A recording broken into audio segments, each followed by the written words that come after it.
Guys এই গাধা ঘোড়াকে পিঠে করে নিয়ে যাইতেছে। আসসালামু আলাইকুম বড় ভাই। তো যাই হোক, গাধাই ঘোড়ার উপর উঠে এইচএসসি পরীক্ষা দিতে যাইতেছিল। এখানে শুনশান রাস্তায় এরা অনেকগুলো গাড়ি সাউন্ড শুনতে পায়। আর এটা হচ্ছে কাঠঠোকরার টপার বন্ধু, যে কিনা কাঠঠোকরাকে পরীক্ষা দিতে দিবে না। আর নিচে এই দুই গাধা মিলে শুকনো খাল পার হওয়ার চেষ্টা করতেছে। আর তখনই শকুন পাথরটাকে নিচে ফেলে দেয়।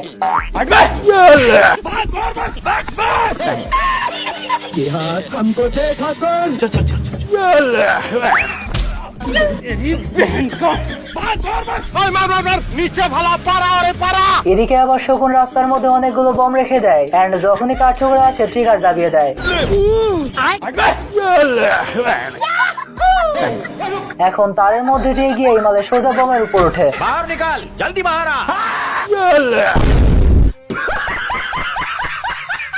গাইস, আপনারা অনেকে অবগত আছেন যে আমাদের সেকেন্ড চ্যানেলটা এখন আমাদের কাছে নাই। তো সেকেন্ড চ্যানেলে আপলোড করা ভিডিওগুলো যেন চিরতরে হারিয়ে না যায়, এজন্য আমরা এই চ্যানেলে মানে আমাদের মেইন চ্যানেলে ভিডিওগুলো রিআপলোড করার চিন্তা ভাবনা করছি। আর এটা আপলোডও করতেছি প্রতিনিয়ত, যদিও বা আপনারা সম্মতি দিয়েছেন। তারপর তো এমনই মজাদার ভিডিও মিস করতে না চাইলে আমাদের চ্যানেলে যান এবং ভিডিওগুলো এনজয় করুন।